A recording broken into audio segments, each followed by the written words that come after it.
Good afternoon, students. This is Saboni Dhara. Welcome to my channel.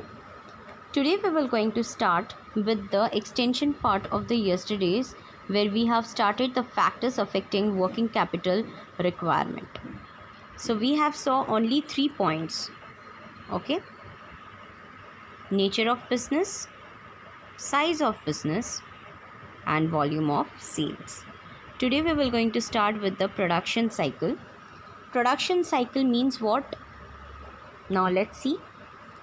The process of converting raw material into finished goods is called production cycle.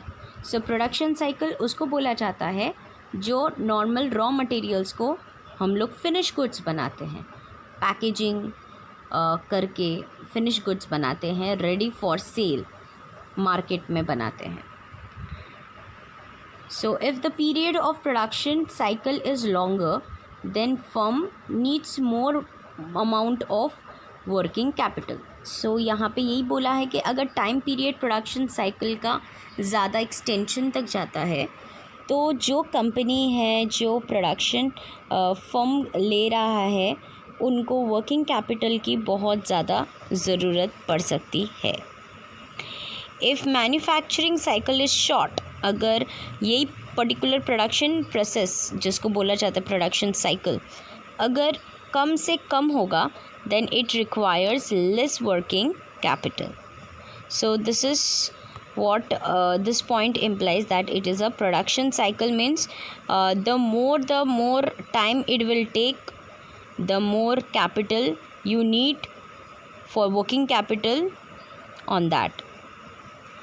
If the production cycle is at a less time, so the working capital also would be the less. On the other hand, business cycle, when there is a boom in the economy, sales will increase.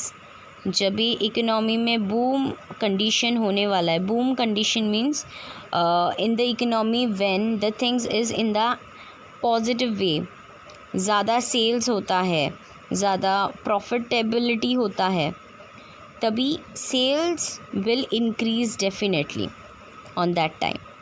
So this will lead to increase in investment in the stock, and इसी के वजह से there will be lead of to increase the investment in the stock. This require additional working capital, और ये सब चीज़ों की वजह से एडिशनल वर्किंग कैपिटल होना बहुत ज़रूरी है. During a recession sales will decline and hence the need of working capital will also decline. So during the recession period, जहाँ पे सारे मंदी आप बोल सकते हो जिसको बोला जाता है, सेल्स अगर डिक्लाइन होता है, so the hence it is a need of a working capital also to decline. So जैसे जैसे सेल्स कम होता जाएगा वैसे वैसे आपका वर्किंग कैपिटल जो है वो भी डिक्लाइन होता जाएगा. So with this we have done our next point, that is business cycle. Move on to the another topic which is called as terms of purchases and sales. So terms of purchases and sales में क्या है देख लेते हैं. If the firm does not get credit facility for the purchases but adopts library credit policy for its sales, then it's require more working capital. In this particular point they are suggesting us that अगर firm credit facility नहीं लेते हैं purchases में, so but they adopt liberal credit policy for its sales, लेकिन अगर सामने वाले को आप लोगों ने क्रेडिट पॉलिसी ज़्यादा दिया, then it requires more working capital, तो फिर इसमें ज़्यादा वर्किंग कैपिटल की आवश्यकता हो जाती है. आगे बढ़ते हैं. On the other hand, if the credit terms of purchases are favourable, अगर क्रेडिट टर्म्स परचेसेस में फेवरेबल रहता है, okay, and term of the credit sales are less liberal, अगर आप सामने वाले को क्रेडिट कम देते हो, then the requirement of the cash will be less. तो फिर आपको वर्किंग कैपिटल यानी कि कैश का रिक्वायरमेंट बहुत ही कम हो जाता है। Thus working capital requirement will be reduced. बस इसी तरह से वर्किंग कैपिटल क्या हो जाता है, रिड्यूस्ड हो जाता है। To the next topic that is called credit control. So credit control का मतलब क्या है, देखते हैं। Credit control includes the factors such as volume of credit sales, the term of credit sales, the collection policy etcetera. So it helps that credit control का मतलब है जो भी factors, volume of credit sales यानी कि आपका जो भी बिजनेस का सेल्स हैं वो क्रेडिट बेसिस में होता है, correct. The terms of the credit sales and the collection policy कि कितने दिनों तक आप कलेक्ट कर सकते हो वो particular credits from your debtors, from your customers. So इसी को क्या बोला जाता है, क्रेडिट कंट्रोल बोला जाता है। So if the credit control policy is sound, it means what? It means अगर आपका credit policy अच्छा है, आपका recovery डेटर्स से फटाफट हो जाता है, बहुत क्विकली हो जाता है, within that particular period of time हो जाता है, so it is possible for the company to improve its cash flow. तब जाके आपका कंपनी जो है वो पॉसिबल करेगा कि कैश फ्लो क्या हो जाए, अच्छी तरह से मेंटेन हो। If credit policy is liberal, अगर क्रेडिट पॉलिसी लिबरल है, लिबरल का मतलब है ज़्यादा रिस्ट्रिक्शन नहीं है, it creates a problem of collection of funds. अगर आपने ज़्यादा छूट दे दी डेटर्स को, कस्टमर्स को, so there will be a problem arises in your mind and in your business that the collection of funds will make it difficult for you all. So that is why it is advisable for each and every business person to think about the credit policy. आप जितना कम credit देंगे सामने वाले को, आपका लाभ ज़्यादा रहेगा, आपका प्रॉफिट, मुनाफा ज़्यादा रहेगा। It can increase the possibilities of the bad debts. आप जितना बढ़ाओगे आपके क्रेडिट पॉलिसी को, लिबरल रखोगे, उतना ही आपका बैड डेट्स जिसको बोला जाता है the amount which is not recoverable in future, those are called bad debts, वो पॉसिबिलिटीज़ ज़्यादा हो जाएगा अगर आप लिबरल पॉलिसी एडप्ट करते हैं तो।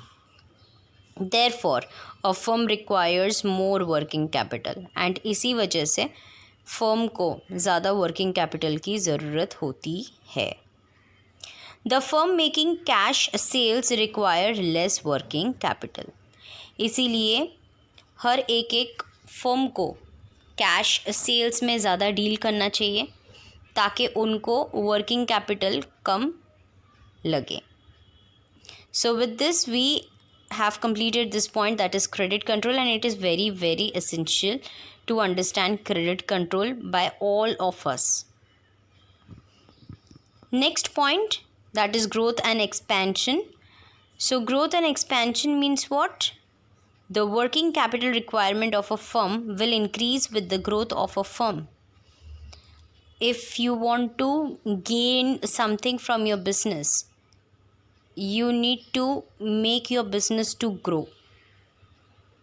और वो ग्रो करते वक्त आपको वर्किंग कैपिटल की ज़रूरत होती ही है, बहुत ज़्यादा हद तक। On the other hand, a growing company needs funds continuously to support large scale operations.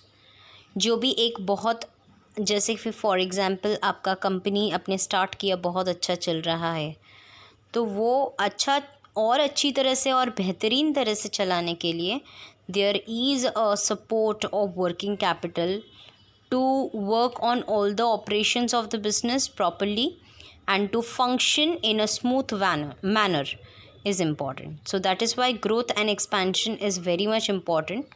And इसकी वजह से भी, growth and expansion की वजह से भी working capital जो है, working capital requirement ज़्यादा हो जाती है।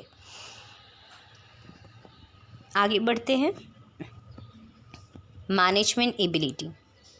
The requirement of the working capital is reduced if there is a proper coordination between the production and the distribution of capital. Of goods. So management ability का मतलब है कि किस तरह से आप मैनेज करते हो, वर्किंग कैपिटल को किस तरह से कम करते हो और प्रॉपर कोऑर्डिनेशन एंड कोऑपरेशन बनाते हो हर एक एक प्रोडक्शन एंड हर एक एक डिस्ट्रीब्यूशन ऑफ योर गुड्स में. So students, it is very much important to make the ability to manage the working capital, to reduce the working capital as much as possible, and to make the coordination between production functions and distribution functions of the goods, which will help you in the long run of the business. A firm stocking on heavy inventory calls for higher level for working capital. So a firm stocking on heavy inventory मैंने आपको पहले भी बताया था, it means stock calls for higher level of for working capital. आप जितना ज़्यादा stock रखेंगे उतना ज़्यादा आपको वर्किंग कैपिटल रिक्वायरमेंट रहेगा. So this is what we have done with the management ability of this point. Next we will move on to the next factor which is called external factor.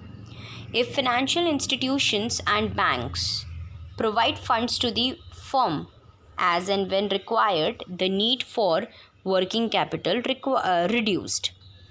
So what does it says? अगर external factors का मतलब है apart from your own organization, apart from your own company and firm, you are talking about some financial institution and banks to get funds from them. अगर वैसे आप लोग करते हैं तो फिर आपका जो वर्किंग कैपिटल है वो क्या हो जाएगा, ड्रास्टिकली रिड्यूस्ड हो जाएगा.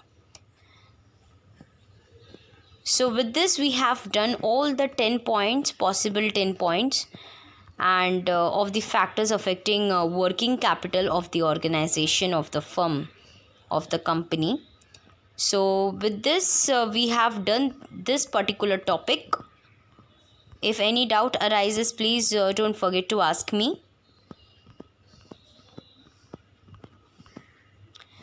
So this is all 10 points which we have captured, which we have learned and explained very thoroughly.